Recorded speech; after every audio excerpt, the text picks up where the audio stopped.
Hike the trail? Check. Order takeout? Check. Schedule heart checkup? Done. We've all adapted to a new way of living. Keep your healthcare on schedule with Johns Hopkins Medicine, where your health and safety are our highest priorities. We're ready to care for you through virtual and in-person visits across Maryland and the greater Washington region. Your health, our experts, safely caring for you. Schedule your care now. Learn more at hopkinsmedicine.org/safe.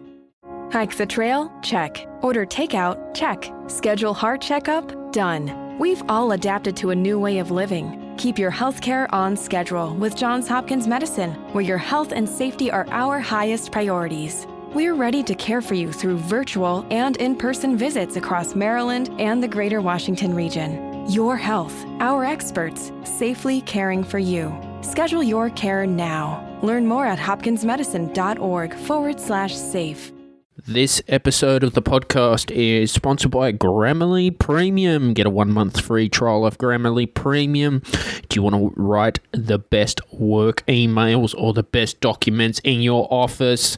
All you need to do is get your free trial of Grammarly Premium. Also, thank you to vidIQ and TubeBuddy for sponsoring today's show. Guys, if you want watch time and monetization on YouTube, I've used both TubeBuddy and vidIQ. These are great services for search engine optimization. All you need to do is click on the links in the description. Also, thank you to Amazon Music Unlimited for sponsoring today's show. Get your free trial on my website. All you need to do is click on the link to my website to find out more. Welcome to the Stephen Shiels radio show. Punit is back on the show. How are you, Punit? Yeah, I'm good. How are you, Stephen? Yeah, good. Good to hear from you. And, what's been happening with technology for you? Just been working on some personal projects, my friend. Man, that's awesome, dude. It's always good to be keeping yourself busy as well at IBAC. Absolutely. And how's entrepreneurship going for you? Yeah, good. I've launched a new sort of side thing, and it's like a documentation sort of app. So the goal is that when programmers do programming and work and stuff, it's really difficult to keep a track of everything that's going on because programs can be quite big and large. And not everybody follows the best practice of going, oh yeah, I should document this so the next guy, doesn't want to bang his head against the wall when he sees this code. So what we do is we write comments and we write, detailed documentation of what things do and why they're doing it and all of that. But not everybody does that, which means when someone else is looking at your code, they're going to, want to bang their head against the wall. So the goal is that this app will actually read through the code, figure out what's happening, and try as much as it can to humanly explain what is happening. Yeah, so that could really help a lot of developers out there. Yeah, because that can get very confusing when you're coding and it, people aren't leaving comments, and then because of syntax errors and all that stuff, that can muck up the software too. Yeah, no, comments are different. Comments will not be picked up by the syntax error kind of thing. Yeah. It's for humans, so the computer just knows when it gets to a comment. So there's usually a symbol that you put in front of the comment. Yep. And whenever the computer reads that symbol, it will go, oh, okay, I'm just supposed to ignore this line. So it will not actually be running your code. But it's what, it's like programmers should do it, but not everybody does. And when your program gets big, you're not really sure what's going on. So my mentor hammered it into me. He was like, always write code as though the next guy looking at it is a psychopath who knows where you live. So, don't piss him off. But not everybody does the same thing. So, whenever I'm working on a new project that I didn't start, or maybe I did start, but I worked on it, say, a few years back, I'm not going to remember what I did. Or if it's a new code, then I'm not going to know what they did. So if there's no comments there, if there's no documentation, no paperwork, you have no idea what's going on, because the whole program could be a few thousand lines long, maybe some tens of thousands of lines, and then you're just, pretty much you're screwed for like a couple of weeks just trying to figure out how to make a header turn. Well, I think, wouldn't you assume that if you're changing someone's code, you're going to leave a comment and tell them what you changed and why you changed it? Well, that's what you're supposed to do. That's the thing, isn't it? It's like if you're a car mechanic, you're supposed to make sure that everything is spick and span. And if you open up, say, the oil filter to change the oil or whatever, I don't actually know much about cars, but let's say that if you had to do some maintenance, that you're gonna close everything properly. That is expected. But if you don't, there's really no way to check until the next guy opens it up. Exactly. So that's pretty much what it is there. Yeah, I mean, because if you got 10 developers working on the same program at once, each having their own little language, I don't know what you guys use. But, everyone's Your voice is cutting off there. Oh, I don't know what you guys use. Yeah, so primarily, what I use is JavaScript and web development technology based, or mobile development stuff. Mm-hmm. But it really depends on a project. So someone might use something completely different for web development than what I would use. So, but that's exactly the problem that I want to solve, with this. So I know there's some languages out there that force you to do documentation, but not every language will make you do that.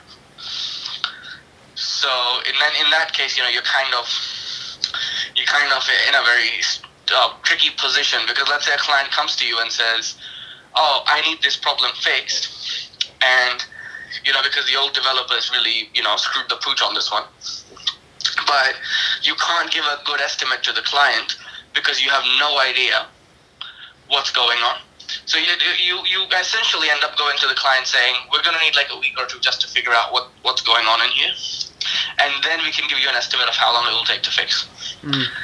So instead of that, this program that I'm making, in theory, should reduce that problem significantly. So maybe the time that you need to take to understand the code will be less, like a week or a couple of days. So that's basically the goal. So what's been happening with you? What have you been up to? Just had a celebrity on the podcast named Kylan Rambo from the movie 47 Meters Down. You can check that out on Amazon Prime. Wow, nice. It's there. I got the full show on YouTube and the podcast feed. I've had some meditation teachers as well. It's always good to chat because they're entrepreneurs themselves. Yeah, that's very nice. Insight Timer. Had Punit on last month. Not Punit, sorry, Andrew. Yeah. Man, the show's done well. Just hit 600 downloads today. Fantastic. That's awesome, man. 3 months. That's a really good milestone, honestly. It is. I'm very happy for the Stephen Shiels radio show and my guests. Absolutely. Oh, awesome. So what's Stephen Shiels' production been up to? Shiels Productions. Yes. Yeah, the music, so I just released another album and single, as you know. Yeah, you sent me that. That was great. I've started putting the work on Bandcamp, too. On what, sorry? Bandcamp. Bandcamp, right. What's that all about? It's just selling my music individually instead of streaming it. So customers can buy it. And updated the royalty-free libraries as well. And... I submitted off a $10,000 grant to APRA as well. Oh, yeah? A lot of paperwork. So that got approved? Still waiting. You've applied for it? Applied for it, still waiting for it. I see. Well, good luck for that, man. That sounds really good. No, thanks, man. You've been really busy. Yeah, trying my best. Yeah. Well, that's what it's all about, isn't it? And, I got first place in the Voyager songwriting competition, so I'm getting a little plaque thing to put on the wall. Wow, that's very awesome, happy. Man. Yeah, it's been fun. That's awesome. You get I won a competition. All I got was a lousy certificate. No. That's pretty cool, man. I wish it was prize money, but they said, no, we'll give you the award. I was like, bugger. No, fair enough. You know. But you know what? The plaque's worth more because it's going to get you a lot of, marketing revenue, man. It is, and I'm... They're going to take a look at that and they're going to go, oh, and he's won some stuff. Well, that's it. My goal for YouTube is to get the YouTube Creator Award as well. So that's what that's going to be awesome. It's been fun. You're growing steadily, so, I see that happening in the future soon for you. Yeah. And Web Talk as well. I've been active on Web Talk because it's just easier. I've got 100 followers in 1 month. Wow. So I don't need to worry about hashtags and all that junk. That's really good, man. Yeah, I love it. I recommend you and I back to use it because they're in beta testing. I've been trying to set up my own account, but I don't know, every time I try and log in, it just says, I don't have the right password, and then reset the password. I don't know what the hell is going on there. Yeah, I might have to sit on that. I might have to help you. Yeah, maybe. Because they're still in, you've heard of what's called beta testing mode? Yeah. So it's... Oh, so they're still in beta, are they? Yeah. Yeah, that might be it. So it might be a bug rather than anything else. But man, it's really, really good, Punit. I love it. Yeah. No, I'm sure. But, yeah. It sounds fantastic, man. And trying to contact agents as well, because I'd like to be an extra in some acting roles if I could. Mm-hmm. Agents are very hard to get in contact. No. Plus, really good agents, really expensive too. Oh, yeah, the problem is I don't have the paid work, so I'd have to start with a low-end one first, which I'm fine with. Yeah, no, I get you. But what kind of acting are you thinking about, man? Just anything, commercials, tech stuff, even just to be an extra, just drinking a cup of coffee. I love that, dude. Got to start somewhere. Yeah, no, of course. Everywhere we got to all... See, that's the thing that I have found that, I was actually talking to a young uni graduate, and he was talking to me, and he was saying, wants to do a startup, he was like, I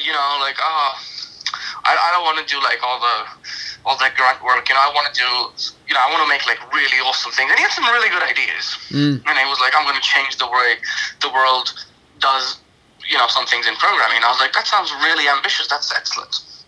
But he didn't want to do he didn't want to start at the start, he wanted to just jump to where the finish line is, and I'm like, it doesn't work that way. You need to collect a couple of scars along the way.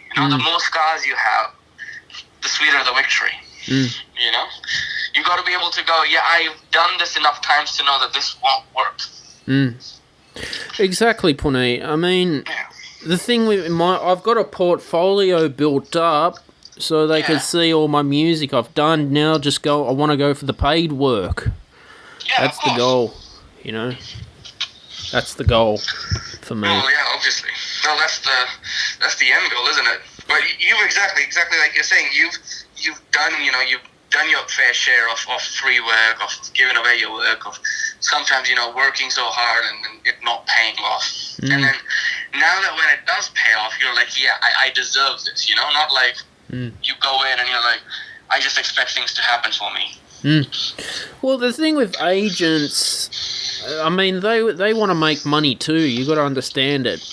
They take 10% off your earnings as an actor or a musician. You're cutting off there really bad. It might be me because I'm in a storm right now, so it might be the signal. Yeah, it is raining. Can you hear me? I can hear you better now. Yeah. Yeah, well, agents, they take 10% off your earnings, and they want to make money too. But 10% actually sounds reasonable, doesn't it? If they give you work, and if they... I was actually talking to a person a few years back. He was a client, and we were talking, and he had this really, really big, innovative idea, where it was Uber meets, hotels, and restaurants, and it was like you go on a trip and everything's gonna be just taken care of you, but not by a big travel agency. where it's an organized thing and it's going to cost you a lot more. But Airbnb and hotels and so all those services on one platform. And the trouble was that it was his idea, which was a great idea. But he needed a good legal team, a good HR team, a good marketing team, a great tourism team, great sales team, and a really, really powerful IT team. And he was good at sales because he had a lot of sales experience. So he could have handled the sales team and maybe even the tourism team, but he couldn't have handled the legal, the accounting, the HR, the IT, all of that, and the marketing. And so he was open to us, and I'm like, well, if you want this work done, it's going to cost you. I think the quote we gave him was a few $100,000. I forget the exact figure now. And we said, this is what it will cost you. And he turns around and he goes, well, I don't have that kind of money, but how about I give you a partnership? And we saw potential in the idea, so we were interested. We were like, sure, we will do that. Then he turns around and he goes, okay, how much would you want? And so we go, well, IT is going to be a massive thing because your infrastructure is all going to work based on an app and a web app. Right. Everything else is a bit secondary. So we said, we can't accept anything less than 35%. Otherwise, we don't actually cover the costs. And he wasn't willing to give that to us. He was like, I can't afford the cost that it would take to actually build this, nor can I afford to pay this much percentage. Nor can I afford to give out this much percentage of the revenue. And it was like, well, it really doesn't work any other way, does it? Because we can't do a charity for you. Like when we pay the bills, we got to stay afloat too.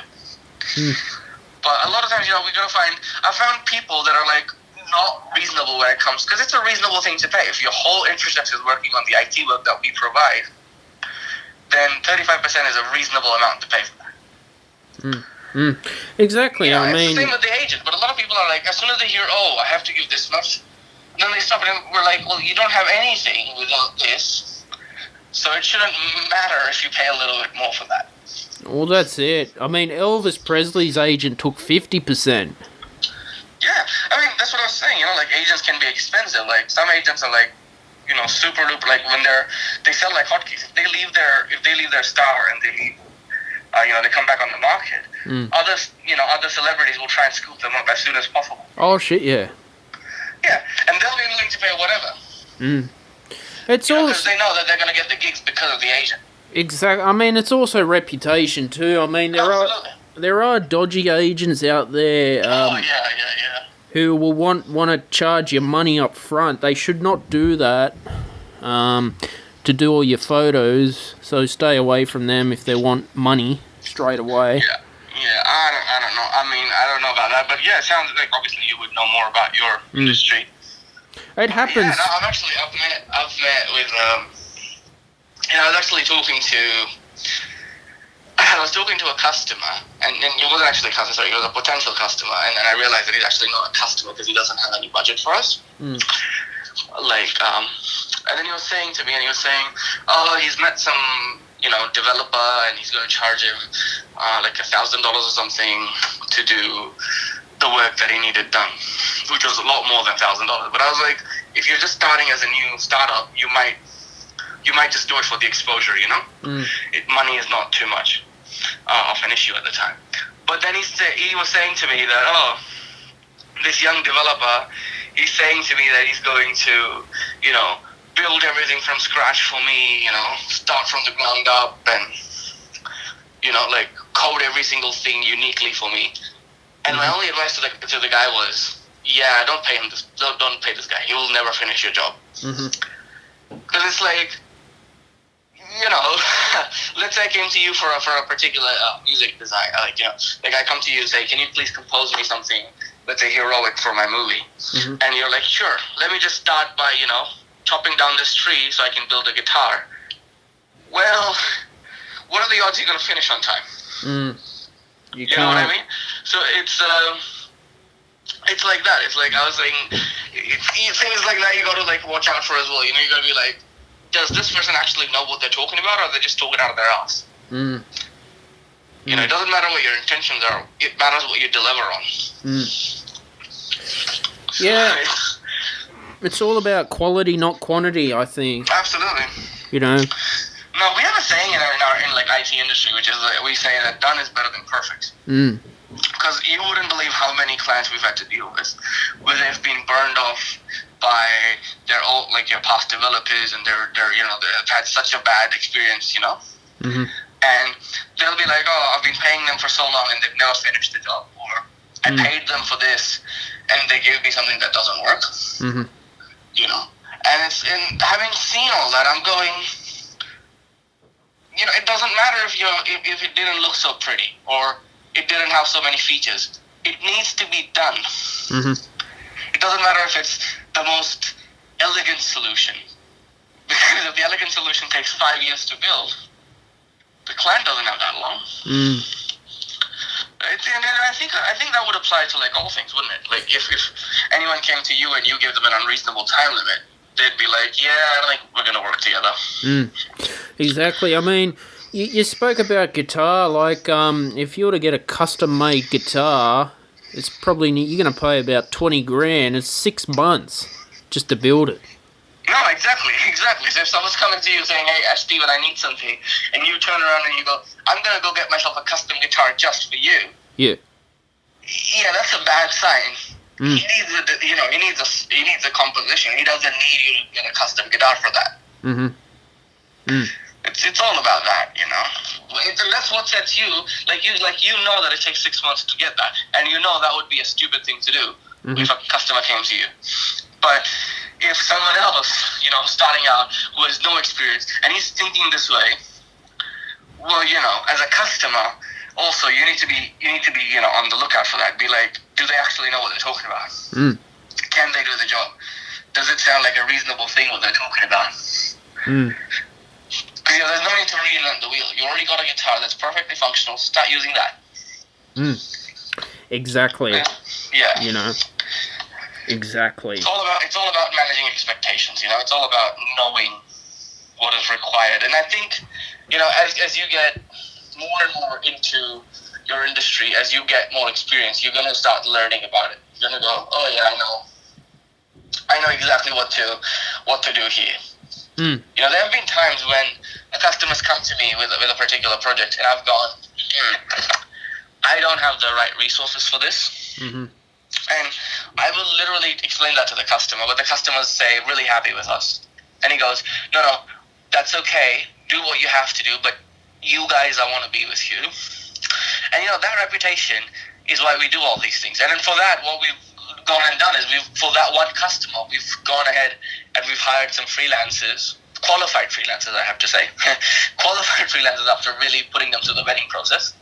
And then, you know, finish the job and then hand it over. So we are still responsible. We still get paid, and the customer pays to the freelancer. But they know that we'll get the job done for them, and we'll do it right.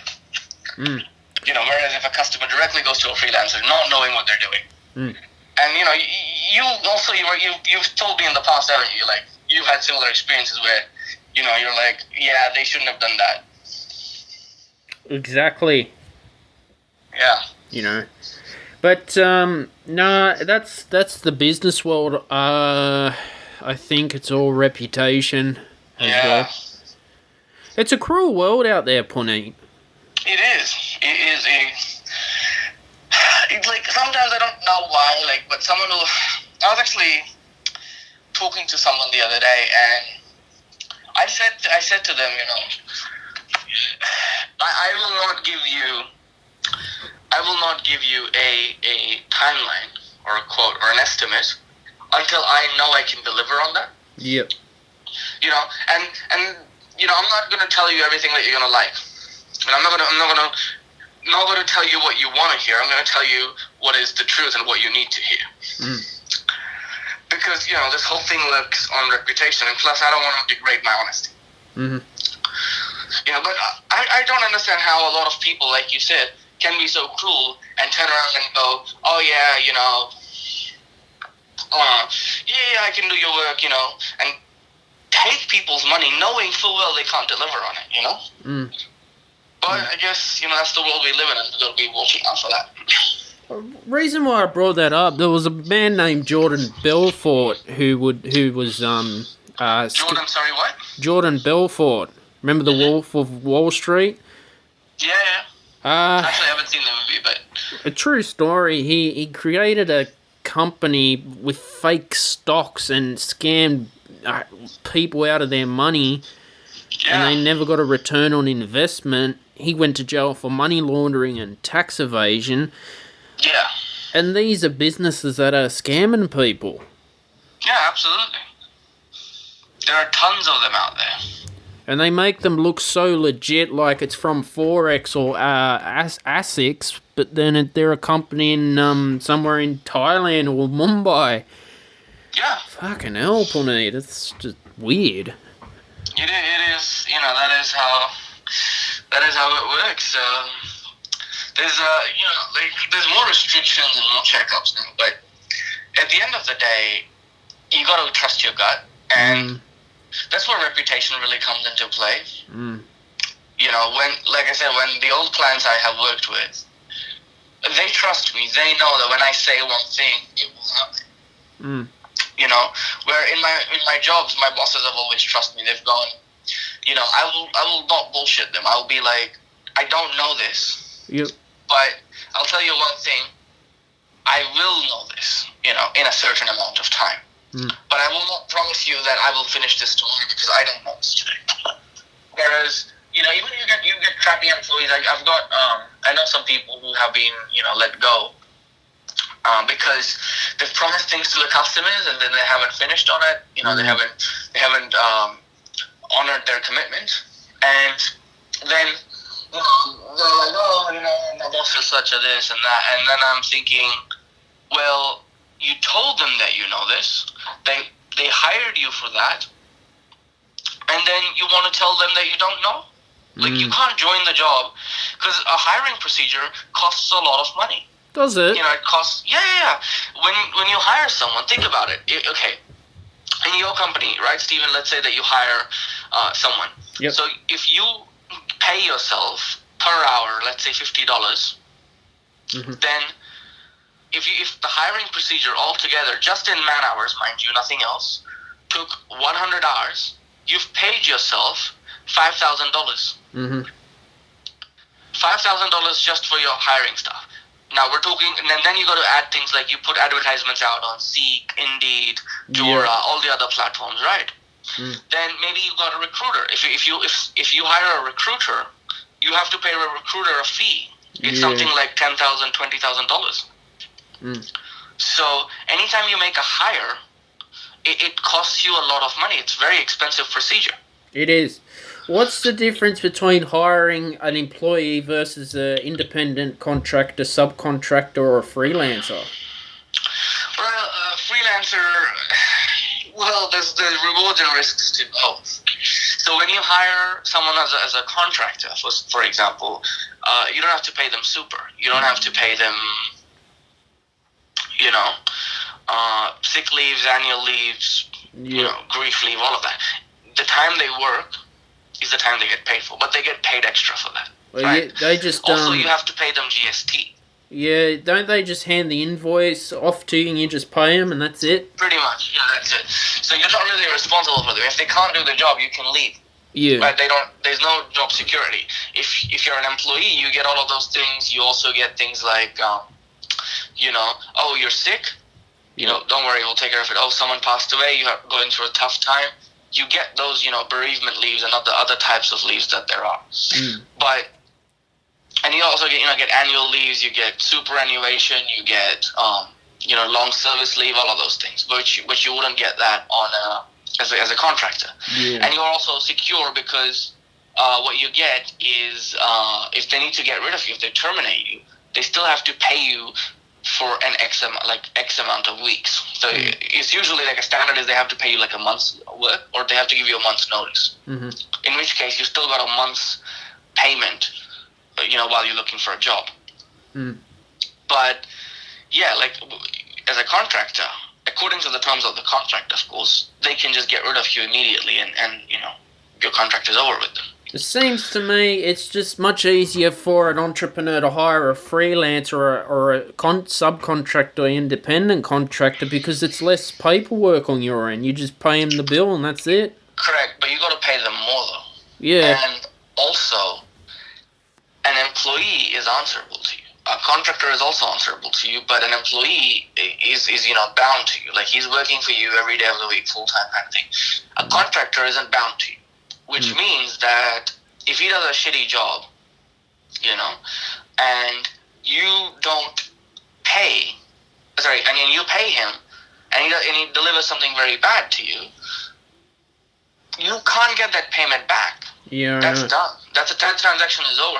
Then you have to take him to court for that. That's a very, very expensive procedure all by itself, So it's better to hire contractors in some aspects. It's also better to hire, full-time employees in other aspects. So it really depends. And also with contractors, you have to think about things like reputation. There's, like you said, there's a lot of cruel people out there. There's a lot of people who are scam artists, Yeah. And their whole job is they'll scam you. They'll make you feel secure. They'll tell you they'll deliver on something, and they'll never do it. Right. In respect, like the good guys, like the actually really great, contractors, they will be able to tell you the work they've done. They'll be able to reassure you the work will be done, and you will know pretty quickly because they will start delivering on their promises. From a very short time. If they're turning around and telling you, oh yeah, we'll deliver this, or on the date of a delivery, they come up with excuses, or they start saying, oh, this happened or that happened. That's generally a red flag. If they're not communicating to you until the day of the delivery, that's a red flag. Mm-hmm. Like in IT, with anything else, I can't talk about other industries, but with IT, what might happen is, let's say you're working on a particular client's project, and you realize that for doing something, there's a new law, or there's a new thing, or there's something specific to that project that you hadn't considered at the time you gave your quote. You might have to go back to the client and inform them. But ethically, you're required to tell them immediately as soon as you find out. So saying, oh, yeah, we originally quoted you $100, but actually doing this might cost you, $200 or $300. You're not going to be happy about it, but at least now the expectation has been set that, yeah, this is what they've discovered, this is a legitimate thing, I understand. Whereas the shitty people, they will actually not do any of that. When you go back to them on the day of delivery, they'll say, oh, yeah, we were doing this, and they'll make some bullshit story up, and you basically have no choice but to go, okay, because you've paid them, you're kind of screwed. Oh, exactly, but I know a lot of companies are just hiring contractors because it's too much responsibility to have an employee and too much paperwork. Yeah, but you also got to be careful with a contractor. Yeah. If your payment is something like more than their 60% of income, then you're responsible for paying their super and everything. So it's almost the same as hiring an employee, except that you just have to pay them more. Because you also have to pay them GST and all of that. Well, I know... It all depends. The benefit of freelancers, I'm sure you've hired freelancers, is that they just issue you the invoice and that's it. You pay them.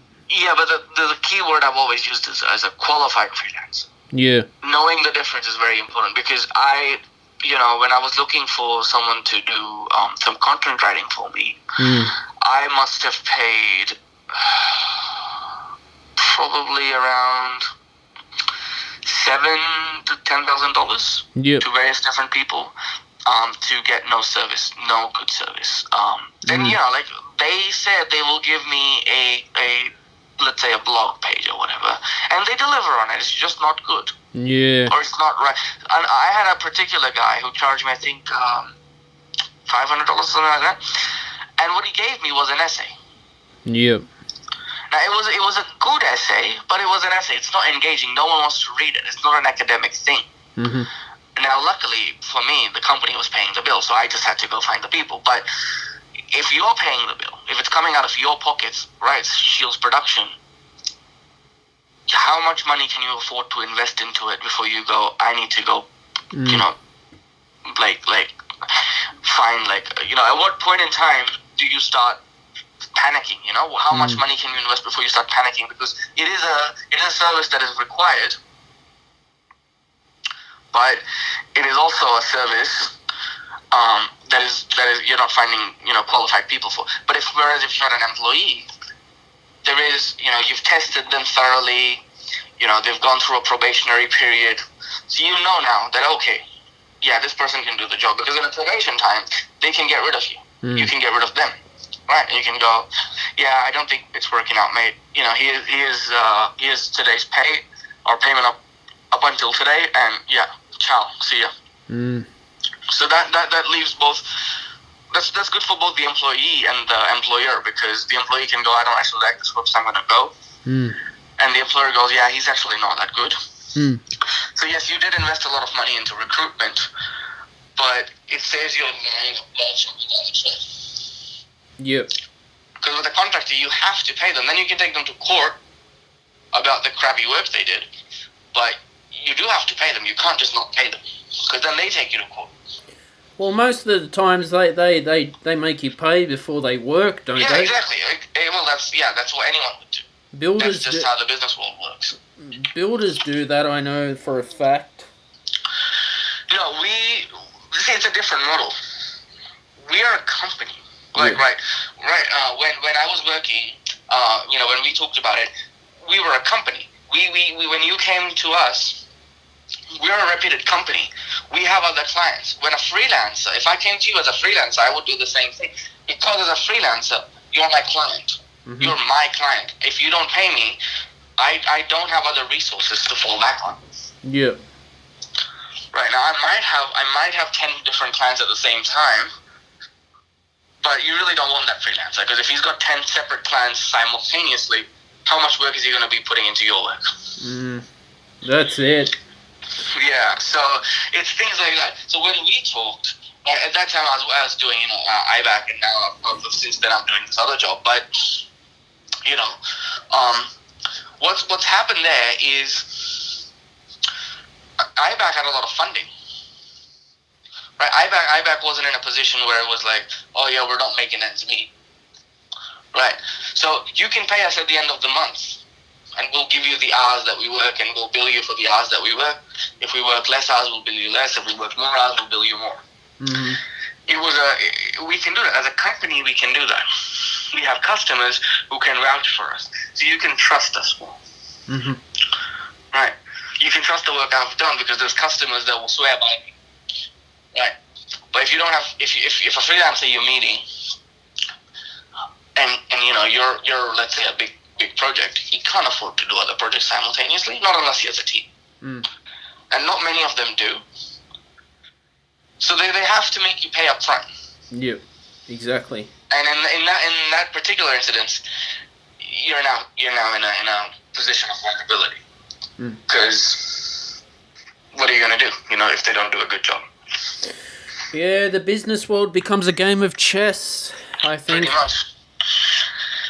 And that's a lot of times, like I think every conversation we've ever had, I've always said to you, make sure that the person is reputed. Or, you were talking to me the other day, and you were saying, like when we met for coffee, and you were saying, someone was asking me, $8,000 or something like that from you, and I said, well, for the work you've described, it sounded like a lot. It's basically that maybe they would do the job right, but then they're ripping you off. So everything is all dependent on how much work anyone will do for you or what they'll do. Exactly. Exactly. Yeah. And but look, it's it's a big, wide, scary world, like I said. No, absolutely, I agree. It is a scary world out there. No one helps you in the business world, I've found.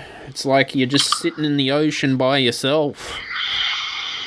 I don't know if I always agree with that. I've found a lot of help through the years, I've had mentors, I've had customers who've been there for me, I think it all depends like this. Let's say that you do a deal with me, right? Saying, Punit, can you help me out with this? And I'm loyal to you. I give you the best work, right?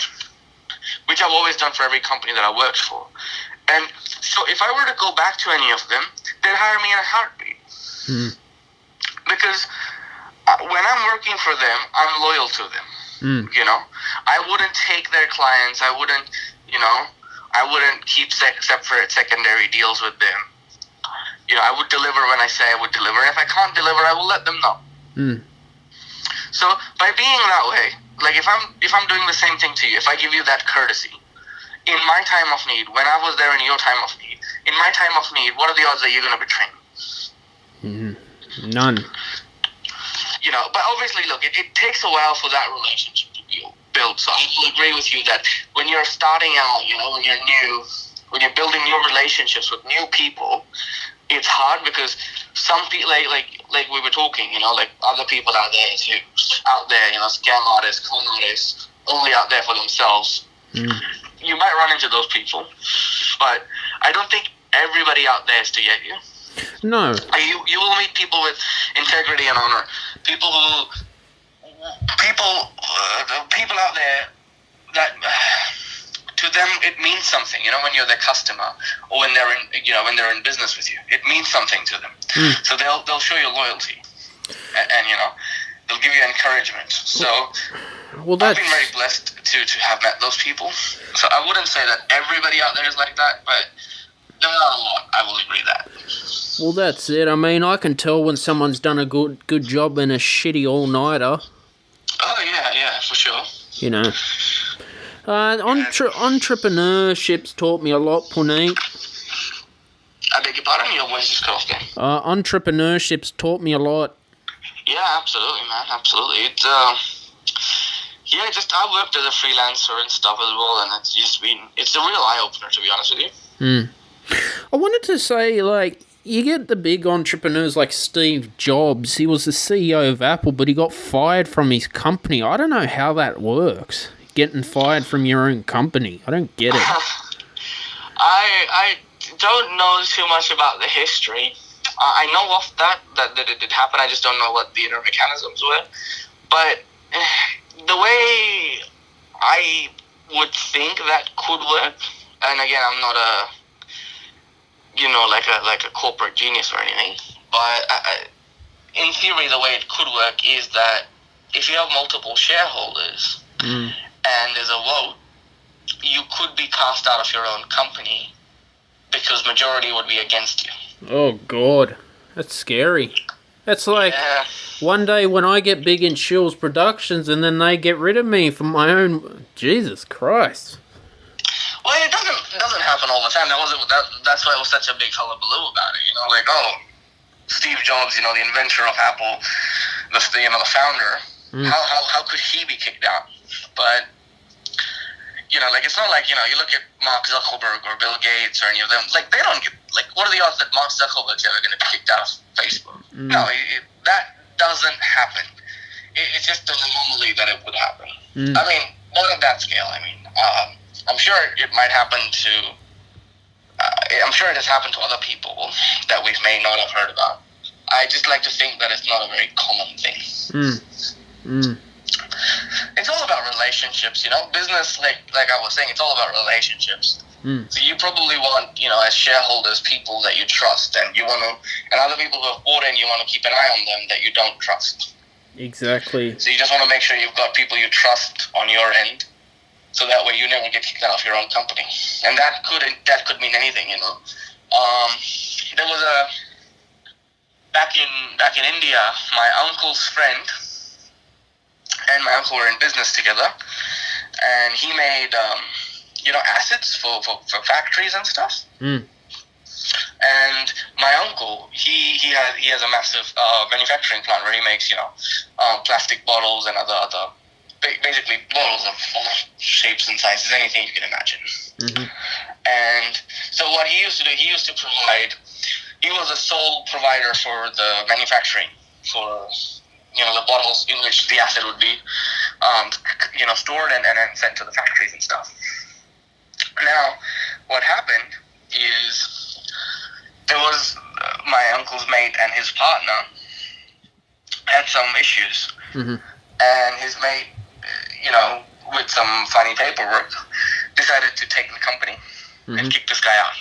Now, he started to fight in court, because legally he was entitled to his own company. But, the court proceedings take a long time, and there's also a massive drain on your financial. So, because he had that relationship with my uncle, who was the main provider for the storage containers, my uncle just went, "Yeah, I'm firing you as a client," to his partner. Yeah. And what that meant was he was not delivering to the other customers.